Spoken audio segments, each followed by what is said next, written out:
नमः। हरे कृष्णा। हम पढ़ रहे हैं ग्रंथराज श्रीमद् भागवतम, स्कंध तीसरा, अध्याय दूसरा, श्लोक संख्या 4।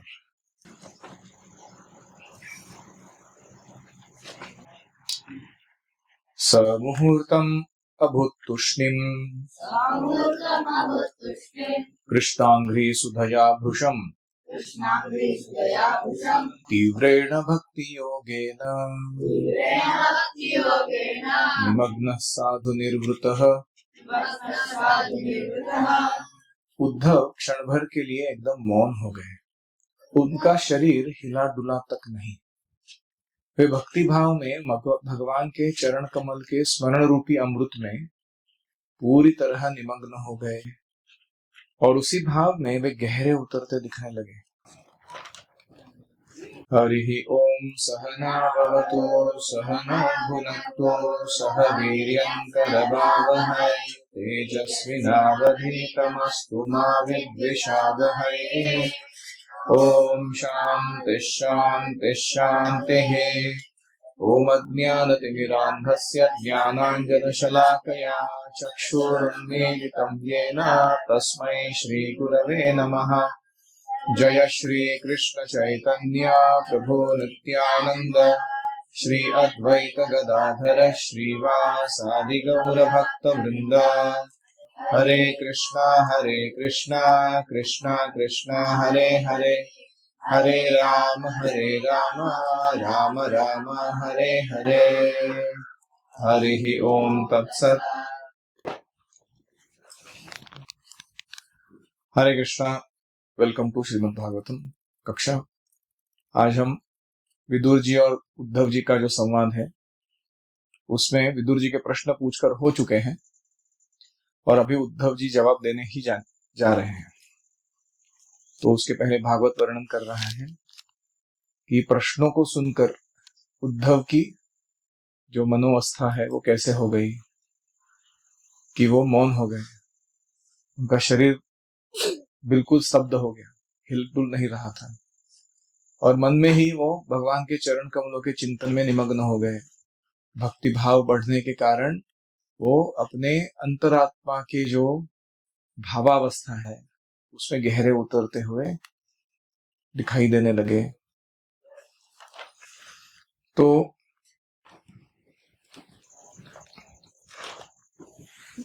भगवान की स्मृति भगवान से अभिन्न है। जो व्यक्ति भगवान का स्मरण करता है उसे किसका संग मिलता है? भगवान का ही संग मिलता है, क्योंकि कृष्णा एब्सोल्यूट है। Everything about Krishna is one and all. एकत्व का अनुभव है।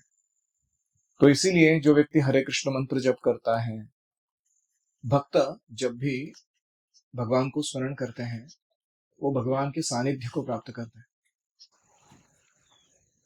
खास करके जब हमने भगवान की वाणी का श्रवण किया है और खास करके बहुत दीर्घ काल तक उनकी सेवा की है तो ऐसा स्मरण सहज हो जाता है। बहुत आसानी से व्यक्ति स्मरण कर सकता है और उस स्मरण में उसे कृष्णा स्वयं मिलते हैं। कभी कभी ऐसा हो सकता है जैसे कृष्ण जब द्वारका वापस आए तो सबको मिलते मिलते मिलते उनको अपने महल तक पहुंचने में देरी हो गई। महल में जब अंदर आए तो भी वहां पे बहुत सारे दास दासियां मौजूद हैं और कृष्ण की जो पत्नियां हैं 16,108 रानी, हर एक महल में उनका स्वागत करने के लिए आई तो थी, लेकिन वो कृष्ण से पब्लिकली आलिंगन नहीं कर सकते तो उन्होंने अपने बच्चों को भेजा कृष्ण को आलिंगन करने के लिए और मन ही मन उन्होंने कृष्ण को आलिंगन किया और कृष्ण ने उन्हें हृदय में उनके उस आलिंगन को पुनः प्रदान किया। तो ये कृष्ण हर एक जीव के साथ कर सकते और इसलिए कृष्ण का स्मरण भी कृष्ण के जितना ही प्रभावशाली है।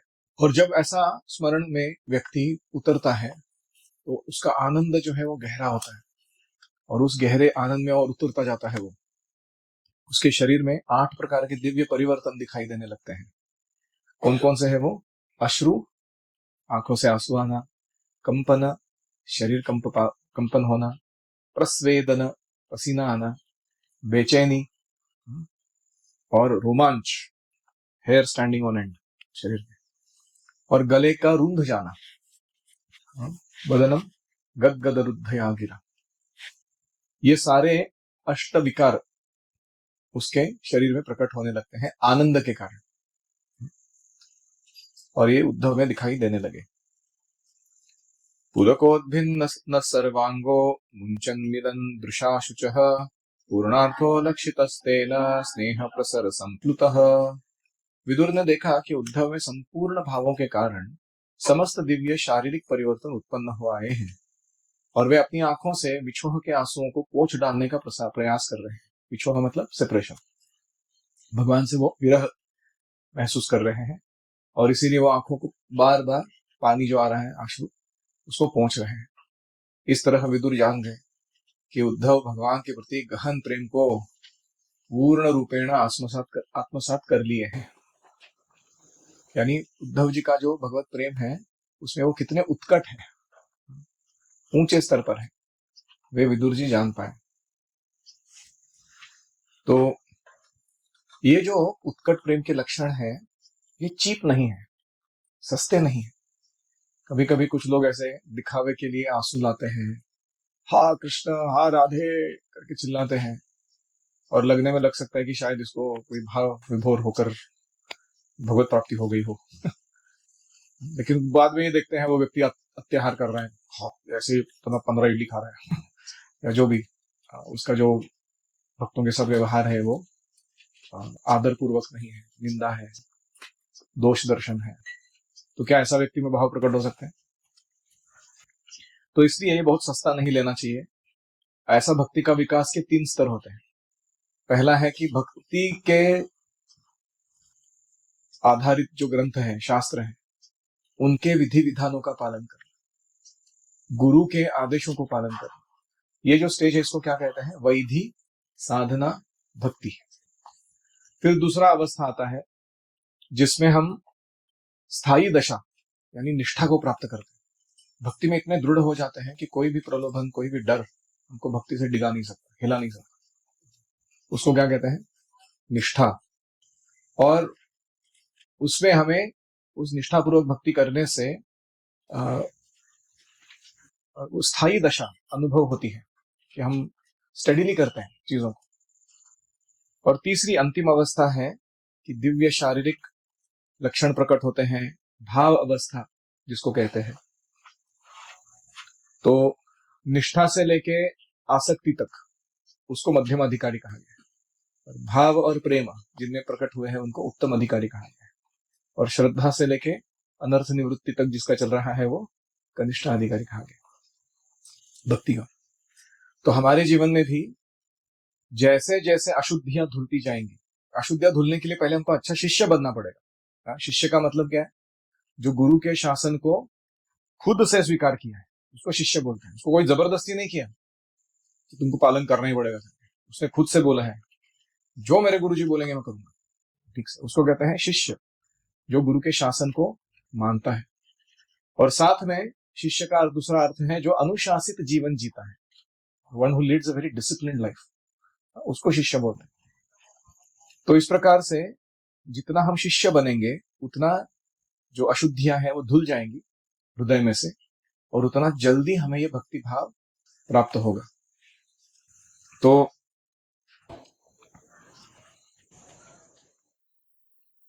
और आज हमने दोपहर में देखा था जो उपनयनी थे कि स्नेह, मान, राग, अनुराग, भाव, महाभाव, ऐसे गहराई में उतरने के लिए बहुत सारे इमोशनल एक्सपीरियंसेस भगवान प्रदान करते हैं, आनंदमय अनुभव होते हैं।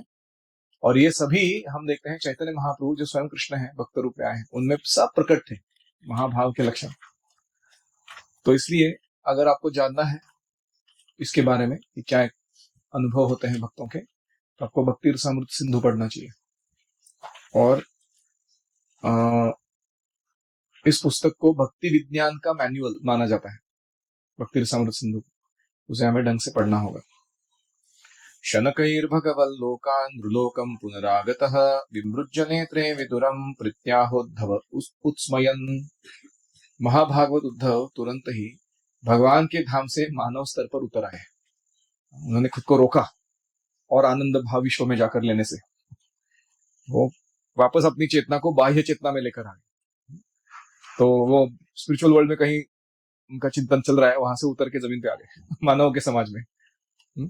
और अपनी आंखें पहुंचते हुए उन्होंने अपनी पुरानी स्मृतियों को जगाया। वो कृष्ण का स्मरण करते हुए इस धरातल पर जो उनके साथ कार्य संपन्न किए थे उसको गणना करने लगे और विदुर जी से प्रसन्न चित्त होकर बोलने लगे। तो एक मैट्रिक्स करके मूवी आया था, उसमें ये कॉन्सेप्ट बहुत खुल के बोला गया था कि डुअल एग्जिस्टेंस, कि व्यक्ति एक अस्तित्व है उसका जो उसका साधारण मानव जैसा ओरिजिनल अस्तित्व है, और एक दूसरा वर्चुअल अस्तित्व है उसका किसी वर्चुअल वर्ल्ड में, जहां वो कुछ कार्य करता हुआ दिखाई दे रहा है और साइमल्टेनियसली दोनों कार्य चल रहे हैं। मतलब वो ऐसे एक चेंबर में बैठा हुआ है जहां वो केवल अपने मन के द्वारा उस वर्चुअल वर्ल्ड में उतर सकता है और जब चाहे वहां के कार्य संपन्न करके वापस बाहर अपने नॉर्मल मनुष्य वाले काम में आ सकता है। तो ये कोई नया चीज नहीं है, ये ओरिजिनली हम सबकी अवस्था है। हम ओरिजिनली डुअल एग्जिस्टेंस है हमारा। हम अपना आध्यात्मिक अस्तित्व भूल चुके हैं, हम कौन है आध्यात्मिक जगत में, और हम अभी अपने आप को क्या मान रहे हैं? हाँ, ये मनुष्य देह जो लेके बैठे हैं, काला गोरा मोटा पतला बुद्धिमान ढ, जो भी हमारा शरीर है उसको साथ हम अपना आइडेंटिफिकेशन कर रहे हैं। हमको लग रहा है मैं आयुष हूँ, सासवड़ का हूँ, है कि नहीं, शेतकरी का बेटा हूँ, तो ऐसे से हमको लग रहा है। लेकिन ये वास्तविक जीवन नहीं है, ये वर्चुअल रियलिटी वाला जीवन है। हमारा वास्तविक जीवन जो है कृष्ण के धाम में, कृष्ण की नित्य सेवा में हम कोई तो है, कोई तो रस में, वो हमारा वास्तविक जीवन है। तो ये डुअल एग्जिस्टेंस वाला जो कॉन्सेप्ट है, ये जैसे जैसे हमारी भक्ति में प्रगति होती जाती है वैसे हम इस जगत में भी कार्य कर रहे हैं, व्यवहार कर रहे हैं, और हम आध्यात्मिक जगत का भी आनंद उठा पा रहे हैं। ऐसे दोनों अवस्था में हम जी सकते हैं। कब? इहा यस्य हरेर्दास्ये कर्मणा मनसा गिरा निखिलासु अपि अवस्थासु जीवन मुक्त उच्यते। जब हम 100% अपने शरीर मन और वाणी को भगवान की सेवा में लगाते हैं तो ये ऐसी अवस्था में जीवन मुक्त की अवस्था प्राप्त होती है। रह तो रहे इस शरीर में, लेकिन इस शरीर से बंधे नहीं हम लोग। हमारे चित्त के पटल पर, टेलीविजन पर हम भगवान की दिव्य लीलाओं का नित्य दर्शन कर सकते हैं, इधर ही बैठे हुए। अभी तक पहुंचे नहीं स्पिरिचुअल वर्ल्ड, इधर ही बैठे हुए कर सकते। तो ऐसे उद्धव जी का अनुभव था। शुद्ध भक्त पूरी तरह शारीरिक स्तर पर नहीं रहता, क्योंकि वो भगवान के दिव्य विचारों में निमग्न रहता है। जैसे प्रहलाद महाराज का वर्णन है, कृष्ण ग्रह गृहीत आत्मा, उनको कृष्ण ग्रह ने पछाड़ लिया था। उनके खाना पीना सोना उठना जागना ये कार्य कैसे संपन्न होते थे उनको ही मालूम नहीं था। वो तो भगवान ही करा लेते थे उनके शरीर से वो सब कार्य। वो उनका एकमात्र कार्य था कृष्ण स्मरण करना, fully absorb. Can you believe कैसा अवस्था रहेगा वो? ऐसे उनके प्रेम भक्ति का स्वरूप था। और इस प्रकार जो जीवन जीता है वह व्यक्ति भौतिक स्तर पर नहीं रहता, वो भगवान के दिव्य धाम में ही स्थित रहता है, हालांकि रह रहा है यहाँ पर। तो प्रभुपा जी वो भक्ति लता बीज का वर्णन करते हैं कि कैसे ब्रह्मांड भ्रमिते कोनो भाग्यवान जीव। अभी बहुत लोगों का दीक्षा हुआ है, आपके माता पिताओं का। कौन बहुत भाग्यवान जीव जो होता है, ब्रह्मांड में भ्रमण करते करते अलग अलग योनियों में अलग अलग देह धारण करते हुए बड़ा भाग्यवान बनता है। तब गुरु कृष्ण प्रसाद पाए भक्ति लता बीज, उसको भक्ति लता का बीज प्रदान किया जाता है गुरु और कृष्ण की कृपा से। और जब वो बीज प्राप्त होता है वह उसे उसके हृदय में रोपित किया जाता है और उसको कान के द्वारा श्रवण कीर्तन करते हुए उसका सिंचन करना होता है। जैसे कोई बीज डालते तो पानी डालते ना उसमें। तो पहले हृदय जो है उसकी मशक्कत करनी होगी, है कि नहीं? जैसे लैंड को टिल करते हैं ना लोग, खेत को जोतते हैं ताकि जमीन उपजाऊ हो जाए। तो हार्ट को प्रिपेयर करना मतलब क्या है? तृणादपि सुनीचेन करोरपि सहिष्णुना अमानिना मानदेना कीर्तनीय सदा है। ये प्रिपरेशन है। तो हार्ट का कंडीशन ऐसा रहना चाहिए कि वो हमेशा विनम्र भाव में रहता है, दूसरों को सदैव सम्मान देता है, अपने लिए मान की अपेक्षा नहीं रखता, और बहुत सहिष्णु रहता है, बहुत सहन करने के लिए तैयार होता है। ऐसे हृदय में जब भक्ति लता का बीज डाला जाता है, वो ऐसा फलता फूलता है कि व्यक्ति अपने आप, उसकी भक्ति जो है, वो लता जो है, वो कृष्ण के चरण कमलों तक पहुंच जाती है आध्यात्मिक जगत में, और वहां उसको एंट्वाइन करती है कृष्ण के चरण कमलों को, और फिर वो भगवत प्रेम रूपी फल प्रदान करती है वो लता। और उसके लिए क्या जरूरी है? पहला तो हृदय को ठीक रखना, दूसरा वो बीज जो प्राप्त किया है उसको खोना नहीं। हम कुसंग करेंगे, अपराध करेंगे, तो वो चांस वापस चला जाता है, भूल जाते हैं उस भक्ति को। तीसरा, हमें श्रवण कीर्तन के द्वारा उसको जल देना होगा, भक्तों के संग में रह के उसको अच्छा सूर्य प्रकाश देना होगा, फेवरेबल। ऐसे करते करते वो बढ़ता जाएगा भक्ति लता का बीज। और यह लता जब स्थिर हो जाती है तो उसमें सुंदर सुंदर भगवत प्रेम रूपी, वैष्णव गुणों के रूपी फल लग जाते हैं उस भक्त के जीवन के। और उद्धव जो ये अवस्था पहले से ही प्राप्त थी, और वे परम धाम पहुंच सकते थे, और साथ ही साथ इस जगत में भी प्रकट हो सकते थे। ऐसे हमें बनना है अपने जीवन में। हमारे ये सब ट्रेनिंग का उद्देश्य क्या है? ऐसा नहीं कि हम कोई फेमस प्रचारक बन जाएंगे, कीर्तनीय बन जाएंगे, उसके लिए नहीं आए हम लोग। हम इसके लिए आए, उद्धव जैसी अवस्था प्राप्त करने की, इसके लिए हमारा प्रिपरेशन चल। उद्धव उवाच कृष्णद्युमणिनिं लोचे गीर्णेष्वजकरेण किं नो नः कुशलं ब्रूयाम गतश्रीषु गृहेष्वहम्। श्री उद्धव ने कहा, हे विदुर, संसार का सूर्य रूपी कृष्ण अभी अस्त हो चुका है, अब हमारे घर को काल रूपी भारी अजगर ने निगल लिया है। मैं आपसे अपनी कुशलता के विषय में क्या कह सकता हूँ इस अवस्था में। यानी सर्वप्रथम वो ये न्यूज, ब्रेकिंग न्यूज बोलता है ना उसको, ब्रेकिंग न्यूज मतलब कि पहली बार किसी को पता चल रहा है कि कृष्ण है ही नहीं, भगवत धाम चले गए। तो विदुर जी को क्लू था, उन्होंने पहले सुना भी था प्रभास क्षेत्र में, लेकिन वो भूल गए थे। आपने सुना है ना, तो याद है आपको? वो ऐसा लग रहा था मानो कि कृष्ण अभी भी है सदैव। वापस उन्होंने उद्धव से सुना कि कृष्ण अभी नहीं रहे हैं, वो भगवत धाम चले गए। और क्योंकि वो चले गए हैं, सारा संसार जो है, खास करके हमारा घर, यदुओं का जो द्वारका इत्यादि, वो काल रूपी भारी अजगर ने निगल लिया है, मानो पूरी द्वारका नगरी ही नष्ट हो गई।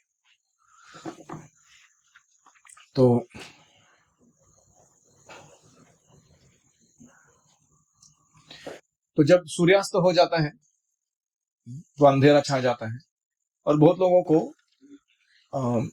जो खास करके सूर्य उपासक है उनको अच्छा नहीं लगता है कि नहीं। ऐसे ही कृष्ण की तुलना सूर्य के साथ की गई है। जगत के क्षितिज पर कृष्ण रूपी सूर्य अस्त हो गया है, और जो कृष्ण प्रेमी जन है वो बड़े दुखी अवस्था में है इसके कारण। तो प्रभुपा जी कहते हैं सूर्य की उपमा बहुत सटीक है। क्यों? यह एग्जाम्पल बहुत अच्छा है, क्योंकि सूर्य कभी जन्म नहीं लेता, और वो कभी मरता नहीं। वो कभी हमारे दृष्टि में प्रकट होता है और कभी हमारी दृष्टि से ओझल हो जाता है कि नहीं। अभी सूर्य अस्त हो गया, इसका मतलब क्या सन इज डेड? नहीं।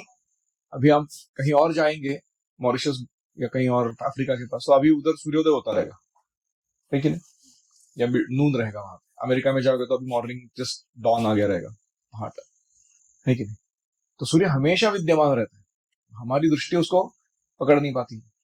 ऐसे ही कृष्ण जो है वो कभी भी नष्ट नहीं होते, उनका जन्म नहीं होता, उनकी मृत्यु नहीं होती, वे सनातन है, हमेशा विद्यमान रहते हैं।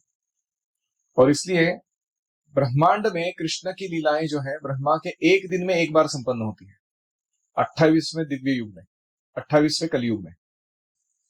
यानी ब्रह्मा जी का एक दिन में 1000 दिव्य युग होते हैं। 1000 दिव्य युगों को 14 मनु में बांटा गया है, तो 71 दिव्य युग का एक मनु का काल है, 71। और अभी ऐसे 7 मनु जब चले गए हैं, तो 7वें मनु का 71 में से 28वां जो द्वापर युग है, उसमें स्केड्यूल्ड विजिट रहता है। कृष्ण हर बार उस ब्रह्मांड में अपनी लीला संपन्न करते हैं। तो आपने सुना रहेगा युगे 28 विटेवरी उभा वामांगी पार्वती। तो 28 युग का लॉजिक वही है कि भगवान जो है वो स्पेसिफिक टाइम स्केल पर भगवान ब्रह्मा के एक दिन में अवतरित होते रहते हैं, और जब उनकी लीला समाप्त हो जाती है, अंतराल हो जाता है, तो वो हमारी दृष्टि से चले जाते हैं और हमको लगता है कि भगवान अभी मर गए, लेकिन भगवान मरते नहीं। जैसे सूर्यास्त होने पर चोरों को बड़ा बड़ा बल मिलता है, देखें चोर सब बाहर निकलते हैं चोरी वोरी करने के लिए, सांप बाहर निकलते हैं रात को अपना खाना ढूंढने के लिए, क्योंकि उनको दिन में डेंजर रहता है, कहीं दिख गए तो लोग मार डालेंगे उसको। तो तीसरा, भूत प्रेत सक्रिय हो जाते हैं रात्रि के समय। फिर कमल जो है वो मुरझा जाते हैं। चक्रवाकी जो होती है, चक्रवाक नाम का पक्षी होता है, वो विलाप करने लगते हैं, उनको अच्छा नहीं लगता सूर्य चला गया तो बेचारे रोते हैं वो लोग, क्योंकि उनको सूर्य का उपस्थिति में अच्छा लगता है। तो ये सारे निसर्ग में हम देख सकते हैं कि सूर्य के हिसाब से इनका कार्य शुरू या बंद होता है। ऐसे ही कृष्ण के तिरोभाव से जो नास्तिक है वो प्रफुल्लित हो उठते हैं, हा हा हा, अभी हमारा चांस है, हम दुनिया को दिखा देंगे कि कृष्ण करके कोई था ही नहीं। और जो भक्तगण होते हैं वो दुखी हो जाते हैं। दुर्भगो बत लोकोऽयं यदवो नितरामपि ये संवसन्तो न विदुर हरिम मीना इवोडुपम। समस्त लोकों समेत यह ब्रह्मांड अत्यंत अभागा है। यदुकुल के सदस्य तो उनसे भी बढ़कर अभागे हैं, क्योंकि वे श्री हरि को भगवान के रूप में नहीं पहचान पाए। जिस तरह मछलियां जो क्षीरोदक सागर में थी वो चंद्रमा को नहीं पहचान। बहुत सुंदर एनालॉजी है। विदुर जी कह रहे हैं कि ब्रह्मांड जो है ना बहुत अभागा है। क्यों? कि कृष्ण कुछ समय पर यहाँ उपस्थित थे, लेकिन इस ब्रह्मांड ने उनकी कदर नहीं की, उनको समझ में नहीं है कि क्या मिला है उनको, इसलिए अभाग है। और यदुकुल के सदस्य तो और भी अभागे हैं, ब्रह्मांड के जन तो अभागे हैं क्योंकि वो कृष्ण को मिस कर दिए या पहचान नहीं पाए। यदुकुल के लोग जो है सबसे ज्यादा संग प्राप्त किए कृष्ण का, सबसे ज्यादा उनके साथ उठना बैठना वार्तालाप करना खाना पीना सब कुछ किया, और फिर भी वो भगवत्ता को उनके पकड़ नहीं पाए। तो उसका उदाहरण क्या दे रहे हो? जब समुद्र मंथन लीला हुई थी, याद है आपको? तो मिल्क ओशन जो है उसको क्या किया गया था, चर्निंग किया गया था मंदर पर्वत को डाल के उसके अंदर। ओशन को चर्न करने के लिए कैसा रवि लगेगा, क्या साइज चाहिए उसका।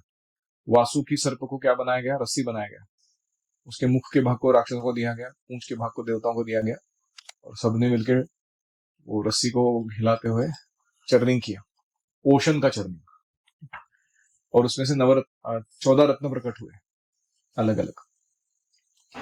तो जब चंद्रमा प्रकट हुआ उस समुद्र मंथन में, तो जो समुद्र की उसमें रहने वाली जो मछलियां थी उनको लगा कि अपना ही जात वही है कि नहीं, हम जैसे इधर रह रहे हैं, इधर से कोई बाहर निकला है देखो, लेकिन चंद्रमा बड़ा विशेष है, वो अपने ही ऑर्बिट में स्थित है, उसका प्रकाश इतना सुंदर है, उसके कार्य इतने विविध है, विचित्र है।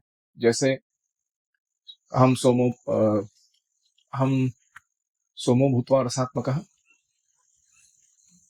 बड़ोदर में पुष्णामी चौषधि सर्वा सोमो भूतवा रसात्मक। चंद्रमा क्या करता है रात के समय, अपने चंद्र किरणों के द्वारा हर एक वनस्पति में सोमरस, अलग अलग रस डाल देता है। इसलिए हम जब भिंडी खाते हैं, गवार खाते हैं, करेला खाते हैं, ये खाते हो, तो अलग अलग रस आते हैं। वो किसने प्रदान किए? चंद्रमा ने प्रदान। पता आपको? कुछ पता नहीं है, आप सिर्फ खाते रहते हैं। तो चंद्रमा विशेष है कि नहीं? तो क्योंकि वो क्षीरोदक सागर से निकला, तो मछलियों को क्या लग रहा है, अपना जात भाई है, अपने गांव का है, अपनी मतलब घर का आदमी। लेकिन चंद्रमा विशेष है, उसकी स्थिति बहुत अलग है। ऐसे ही कृष्ण जब हमारे यदुकुल में रह रहे थे, उद्धव जी कहते हैं कि यदुकुल वालों ने उनको बहुत हल्के में लिया। हाँ? वो जान नहीं पाए कि कृष्ण की स्थिति। ऐसे ही हम अपने स्पिरिचुअल मास्टर के साथ भी डील करते हैं। जब हमारे बीच में होते हैं हम पहचान नहीं पाते इस व्यक्ति का वैल्यू क्या है, और जब वो नहीं रहते तब समझ में आता है क्या मिल रहा था मुझे अपने जीवन में। तो इसलिए हमें ऐसे अभागा नहीं बनना चाहिए। जब वो व्यक्ति उपस्थित है तभी उसका सही कदर करके उसके आध्यात्मिक बल का या उसके प्रभुत्व का, आध्यात्मिक प्रभाव का सही उपयोग हमें, सही लाभ हमें उठाना चाहिए। तो भगवान ने अपने रूप को जब धारण द्वारका में प्रकट किया तो षडैश्वर्य यानी धन, बल, ऐश्वर्य, यश, सौंदर्य, ज्ञान, त्याग प्रदर्शित किए। मूर्ख लोगों ने उन्हें एक अद्वितीय ऐतिहासिक व्यक्ति के रूप में समझा होगा, लेकिन जो लोग भगवान के घनिष्ठ संपर्क में थे वो लोग भी यदुवंशी, जो पारिवारिक सदस्य थे भगवान के, वो भगवान के संग में रहते हुए भी भगवान के रूप को पहचान नहीं पाए। भगवान का शुद्ध भक्त अपने आप को सर्वाधिक अभागा मानता है। क्यों? क्योंकि भगवत प्रेम की उत्कटता के कारण उसे लगता है कि मैं भगवान के सानिध्य में रहते हुए भी भगवान की सेवा का, भगवान को आनंद देने का पूरा पूरा कार्य संपन्न नहीं कर पा रहा।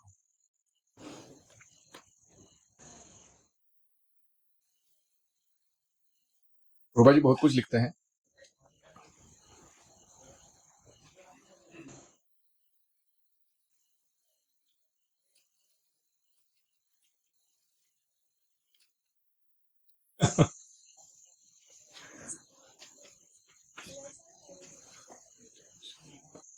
गाय का मूत्र नमकीन होता है, सॉल्टी होता है। आयुर्वेदिक औषधि में उसका जब उपयोग किया जाता है तो गाय के मूत्र से यकृत से पीड़ित रोगियों का उपचार किया जाता है, और ऐसे रोगियों को गाय के दूध का अनुभव नहीं होता। यकृत रोगियों को गाय का दूध कभी नहीं दिया जाता।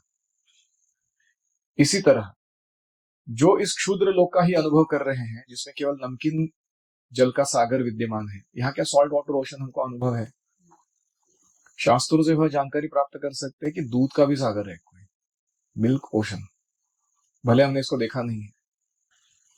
तो ये क्षीर सागर का में चंद्रमा उत्पन्न हुआ, लेकिन मछलियां उसे पहचान नहीं पाई। उनको लग रहा था कि अन्य मछलियों के तुल्य है वो चंद्रमा। भगवद गीता में भगवान कहते हैं, अवजानन्ति मां मूढ़ाः मानुषिम तनु आश्रिता। जो मनुष्य रूप में मैं अवतार लेता हूं, मूर्ख लोग ऐसा मान बैठते हैं कि ये क्या है, अवजानन्ति, मेरा अवमान करते हैं वो लोग। किसी का कोई प्रश्न है? गोपीनाथ। आपने सुबह बोला था कि योग माया जब कृष्ण अवतार लेते तो फिर जो संवित शक्ति है, मतलब नॉलेज, उसको ढक लेते ताकि जो प्रेम लीला संपन्न किया जा सके, प्रेम का आस्वादन किया जा सके। तो ये यदु उनके साथ क्यों नहीं हुआ? नहीं, उद्धव जी, यदुओं के ऊपर महामाया का तो असर नहीं है ना, योग माया का ही असर है। और वो योग माया का असर इस प्रकार का है कि वो उनकी भगवत्ता जान नहीं सकते हैं। तो उद्धव जी यहाँ ऐसे क्यों कह रहे हैं कि वो आयोजन तो भगवान ने किया ना, अपनी भगवत्ता छुपाने का काम योग माया के द्वारा। तो ऐसे क्यों कह रहे हैं वो कि ये यदु लोग जो है बड़े बड़े अभागी हैं, ऐसा क्यों कह रहे हैं? वो इसलिए कह रहे हैं क्योंकि जिस प्रकार से भगवान का स्मरण, सेवा, वंदना या उनके सानिध्य का लाभ हम उठा पाते थे, वैसा हमने नहीं उठा। ऐसा हर एक भक्त को लगता है, हालांकि वो परफेक्टली सिचुएटेड हो उसके उसके शुद्ध भक्ति के स्तर पर। जैसे आप हनुमान जी को जाके पूछिए, क्या आप राम जी का सेवा करके संतुष्ट हैं, परिपूर्ण हो गया आपका? नहीं, बहुत कर सकता हूं मैं अभागा हूं कि मैं कर नहीं पा रहा, है कि नहीं? इसका मतलब सही में अभागे वो भावना है उनकी। ऐसे जय राधा रानी सोचती है कि मैं कृष्ण की ठीक से सेवा नहीं करती, और करनी चाहिए। तो ये उनका भक्तों का विनम्रता है, उनका भाव है। हमको उसको ऐसा सीरियसली नहीं लेना चाहिए सही में आभागे लोग है वो। ऐसा नहीं सोचना चाहिए। यस, यकृत मतलब लीवर जब डैमेज होता है ना, तो व्यक्ति पचा नहीं पाता दूध वगैरह को, उसको गोमूत्र दिया जाता है, और गोमूत्र उसको हील करता है वो बीमारी को।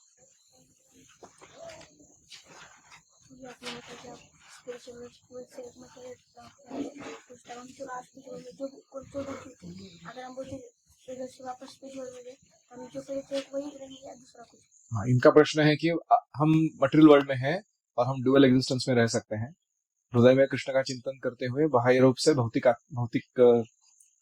चेतना के कार्य कर सकते हैं। तब अब अगर हम स्पिरिचुअल वर्ल्ड में चले जाएंगे तो क्या हो जाएगा फिर? उधर भी डुअल एग्जिस्टेंस रहेगा क्या हमारा? ऐसा इनका प्रश्न नहीं रहेगा, क्योंकि भौतिक अस्तित्व जो है उसका जो आकर्षण है वो वो इतना पुल नहीं है उसमें, क्या कहेंगे, प्रबल नहीं है वो। एक बार कोई व्यक्ति ऊंचा स्वाद आध्यात्मिक जगत का प्राप्त करता है, वहां की सेवा शुरू कर देता है भगवान की, तो उसके यहाँ की जो चेतना थी या यहाँ के जो कार्य थे उसके साथ उसको कोई आकर्षण नहीं रहता। कभी कभी कुछ शुद्ध भक्त होते हैं, वो भगवान की ओर से भगवान के आदेशानुसार यहाँ का काम करने के लिए उधर से आते हैं। तुकाराम महाराज कहते हैं, आम्ही आलो याची कारणासी, आम्ही वैकुंठवासी आलो याची कारणासी, कि मैं भगवान के धाम में था, लेकिन भगवान ने बोला जाओ, कलयुग का घोर प्रसंग बढ़ रहा है, जाके तुम प्रचार करके लोगों को भक्ति दो। तुकाराम आ गए हमारे बीच में। ऐसे कृपा जी भी कहते हैं, कृष्ण ने मुझे बोला जाओ तुम, मैं बोला तो नहीं मुझे नहीं जाना। कृष्ण ने कहा नहीं तुम जाओ, हम लोग साथ में आएंगे तुम्हारे। तो ऐसे कभी कभी हो सकता है कि वहां डुअल एग्जिस्टेंस अनुभव करते हैं वो, लेकिन यहाँ का कार्य कौन सा चल रहा है उनका? इधर प्रचार के बारे में, बद्ध जीवों का उद्धार कैसे करना है उसके बारे में चिंतन करते हैं।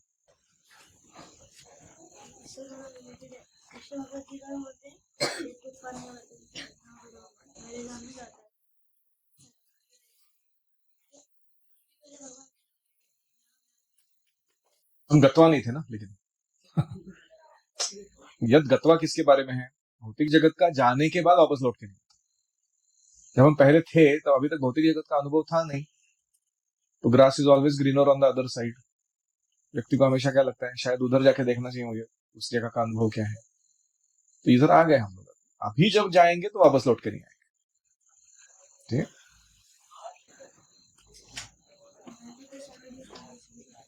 Value, how to produce value through our life, what a question. Haribol. So ये लाइन लिखिए आप,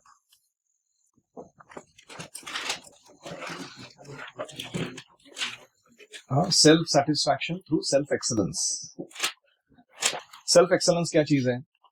कृष्ण ने हम सबको एक यूनिक विशिष्ट ऐसा जीव बनाकर, जिसके अपनी ही क्षमताएं हैं, अपने कौशल है, अपना रुचि है, ऐसा एक हम यूनिक है कृष्ण के पार्ट एंड पार्सल। ऐसा हमारा स्थिति कृष्ण ने प्रदान किया है, हमें वो रियलाइज करना है। कृष्ण की सेवा में मैं कौन हूं, भौतिक जगत के लिए मैं कौन हूं, और फिर आगे आध्यात्मिक जगत में जाके मैं कौन हूं।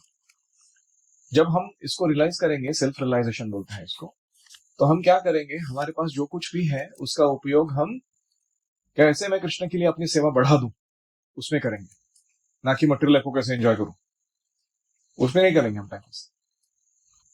तो ये प्रयास को कहते हैं सेल्फ एक्सेलेंस, यानी उत्कृष्टता की आस होनी चाहिए हमें। कृष्ण की सेवा में मैं कुछ ना कुछ अच्छा करूं दूसरों के लिए, that is called drive for self excellence.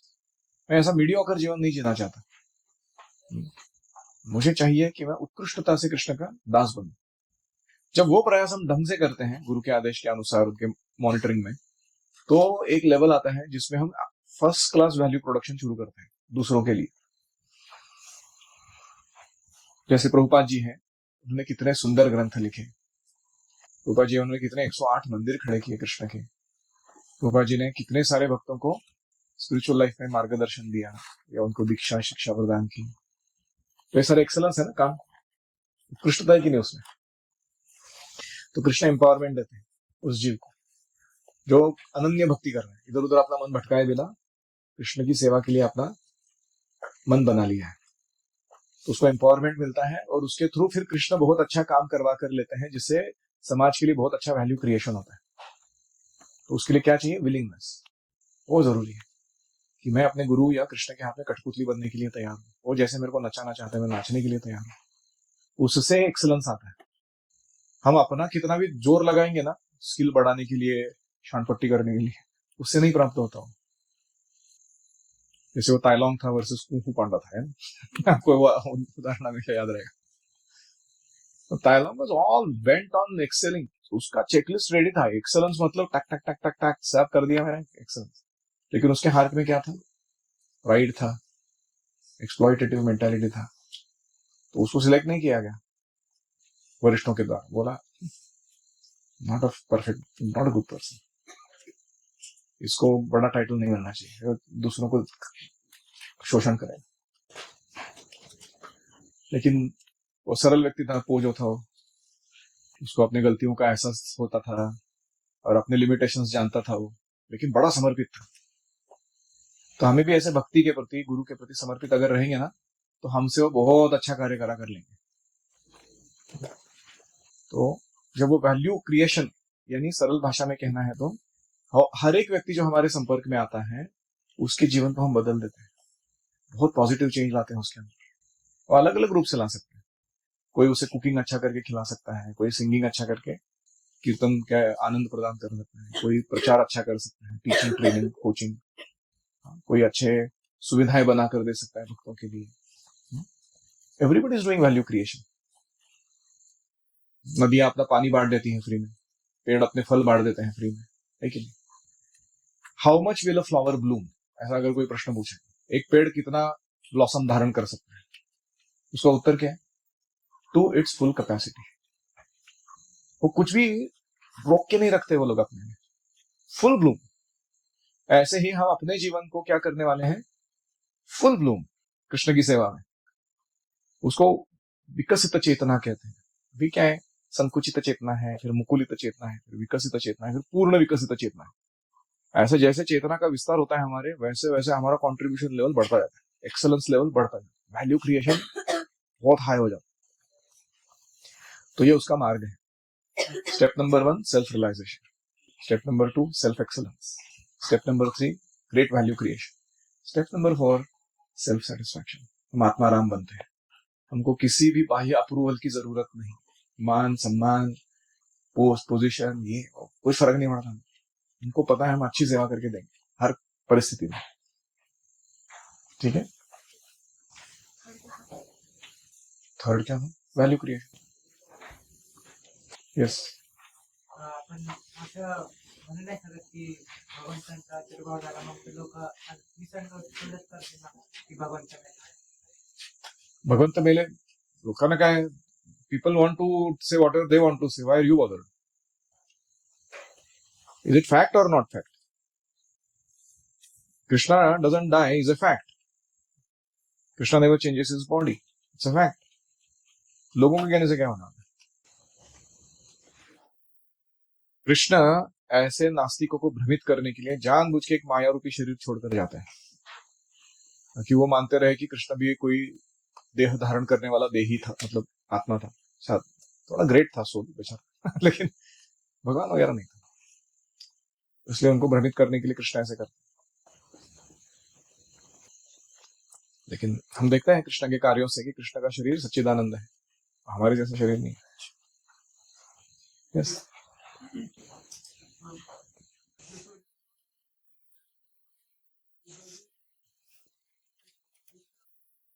नहीं कर सकते।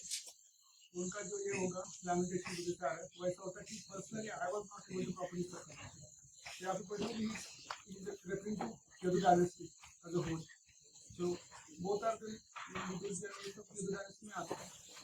तो वो पर्टिकुलर इंसिडेंट को रेफर कर रहे हैं। देखो विदुर जी अपने आप को ही कोस सकते थे ना कि मैंने भगवान की ठीक से सेवा नहीं की, वो सारे यदुकुल को क्यों उस पर डाल रहे, ऐसा इनका प्रश्न है।